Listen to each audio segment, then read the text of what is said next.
స్థితిలో ఆ ఆరయ సర్వభూత హృదయాంతర సంస్థితుడ ప్రమేయుడున్ సారస నేత్రుడున్ సకల సద్గుణశీలుడు చక్రహస్తుడున్ మారుని గన్నవాడిప్పుడు మత్రతిగై కొని బ్రోచుగావుతన్.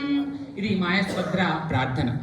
మార్గదేశీ కవితా లక్షణ సమ్మేళనం, శ్రవ్య దృశ్యకావ్య లక్షణ సంయుతం, పండిత పామర జనాల్ని సమస్థాయిలో రంజింపజేసే ప్రక్రియ యక్షగానం తెలంగాణ ప్రాంతంలో భాగోతం. ఈ భాగోతాలన్నింటిలో వేషము, వేదిక, హావభావ విన్యాసము, సంభాషణ, నటన, ఆట పాట అన్నిటి సమాహారం ఈ భాగోతం. భారతానికి సంబంధించి జన వ్యవహారంలో చాలా సామెతలు మనకు అందుబాటులో, నుడికారాలు. భారతం పొలం పంచాయతీ, రామాయణం పొల్ల పంచాయతీ అని, అలాగే కోనలమ్మ పదాల్లో భారతాన యుక్తి అని, వింటే భారతమే వినాలి అని, ఇలా భారతానికి ఉన్నటువంటి పాపులారిటీ చాలా గొప్పది. లోకంలో ఒక అంశం చెప్పబడింది అంటే అది భారతంలో ఉంది అనేటువంటి నుడి కూడా మనకు కనిపిస్తుంది.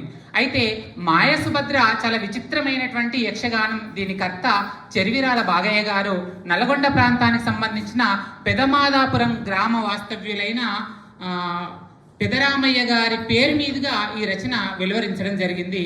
ఇందులో అన్నీ కూడా వైవిధ్యమే, వస్తువు వైవిధ్యం. నిజానికి మనకు రామాయణంలో మాయాసీత కనిపిస్తుంది, మాయాబజార్ సినిమాలో మాయా శశిరేఖ కనిపిస్తుంది, మాయా సుభద్ర ఎక్కడా కనిపించదు. కథాంశం పరంగా చూసుకుంటే వస్తువులో చిన్న వైవిధ్యం ఏంటంటే, యుద్ధం ప్రారంభమైంది, భీష్ముడు మరణించాడు, అర్జునుడిలో గర్వం పెరిగింది, యుద్ధం అయిపోయింది, మా అన్నకు పట్టాభిషేకం చేయండి అని. కానీ కృష్ణుడు అన్నాడు, కర్ణుడు ఉన్నాడు కదా నాయన, ఇంక అప్పుడే ఎందుకు తొందరపడతావు అని. అది అహం దెబ్బతిన్నది అర్జునుడికి. ఇద్దరి మధ్య గొడవ ప్రారంభమైంది. యుద్ధానికి బయలుదేరుతున్న సందర్భంలో వనానికి దారి తీశాడు రథాన్ని. వనంలో కాసేపు సేద తీరుతాను, పూలపాన్ సిద్ధం చేయమన్నాడు. కృష్ణుడు వెళ్ళి వచ్చేసరికి అర్జునుడు పూలపాన్ సిద్ధం చేసి, ఇది బాగుంది, కృష్ణుడి కంటే నాకే ఇది అవసరం ఎక్కువ, ఇప్పుడు సుభద్ర వస్తే బాగుండు కదా అనుకున్నాడు. విషయం తెలిసిన కృష్ణుడు మాయా సుభద్రగా వచ్చాడు. తర్వాత కథ ఇది. అక్కడ మాయా సుభద్రని ఇక్కడ ఏర్పాటు చేయడం జరిగింది. దీంట్లో దరువులు చాలా క్లిష్టమైనటువంటి దరువులు. ఎందుకంటే ఒక 30 ఏళ్ల కిందట మాయా సుభద్ర నాటకం ఆడారంటే దే ఆర్ ఎక్స్పర్ట్స్. మనకి పీజీ తెలుగులో బాల వ్యాకరణంలో పర్ఫెక్ట్ ఉంటే వాడు అన్నింటిలో పర్ఫెక్ట్ ఉన్నట్టుగా నాటకాలు ఆడేవాళ్ళు మాయా సుభద్ర ఆడారంటే ఈజ్ ఎక్స్పర్ట్ అన్నంత చాలా క్లిష్టమైనటువంటి దరువులు ఉండేవి. ఒక 4-5 దరువులు వినిపించి ముగిస్తాను. దీంట్లో కృష్ణార్జున సంవాదం చాలా గమ్మత్తుగా ఉంటుంది. అర్జునుడి ఆవేశము, కృష్ణుడి యొక్క పెద్దరికం. సరసీ రుహలోచన సమరంబు చాలాయను ఈ నాటితోగా, సరసీ రుహలోచన సమరంబు గురుమోదంబు తమదగ్రజునకు కరిపురి పట్టము గట్టుడిక, సరసీ రుహలోచన సమరంబు చాలాయను ఈ నాటితోగా, సరసీ రుహలోచన సమరంబు. ఈ ఆవేశానికి అడ్డుకట్ట వేస్తాడు కృష్ణుడు. ఏమనుచుంటివో నీ మాటలు నాకేమాత్రము దోచుటలేదు, ఏమనుచుంటివో నీ మాటలు నా సోమవంశ పాలన తొందరచే విజయము చేకూరగబోదు. ఇలా ప్రారంభమైన సంభాషణ అభిప్రాయం భేదం ఎక్కువైంది. అర్జునుడి కోపం వచ్చింది. వినను నీదు పలుకులు నా వీణులకు ములుకులయ్య వనజాక్ష నాటెను చూడా, ఆ కర్ణుడేడా ఘనభుజ బలుడను నాకీడా, ఆ కర్ణుడేడా అని గర్వం ఉప్పొంగింది. వెంటనే దానికి అడ్డుకట్ట వేశాడు కృష్ణుడు. తెల్లవార నిమ్ము నీకే తెలియును నా మాటలెల్ల కల్లయో నిజమో ఓ బావా, కల్లయో నిజమో ఇప్పుడేలా, ఓ బావా ఇటు ఉల్లాసము నాటెను చాలా, ఓ బావా ఇటు.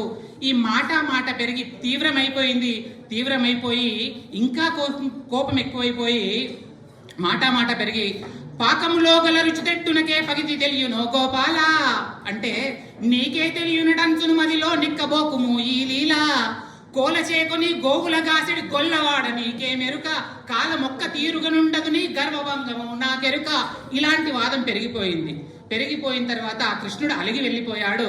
అలిగి వెళ్తున్న సందర్భంలో దీంతో ముగిస్తాను. అలిగి వెళ్తున్నప్పుడు ద్రౌపది అడ్డగించి ఎంత బాధగా ఎంత వేడుకుంటుందంటే, ఆ దరువు ఆయన కోపంగా అలిగి వెళ్తూ ఉంటే, వినవమ్మా నివిబుడన్న మాటలు గనవమ్మా, వినవమ్మా నివిబుడన్న మాటలు గనవమ్మా, గనబలుడు విజయుడత అనిలోనందర గెలిచెనంట, పనియు లేదట పోవుచుంటి పయనమై ద్వారకకు నేడు, వినవమ్మా నివిబుడన్న మాట మాటలు గనవమ్మ అంటే ఎంత లాలిత్యంగా బతిమలాడుతుంది.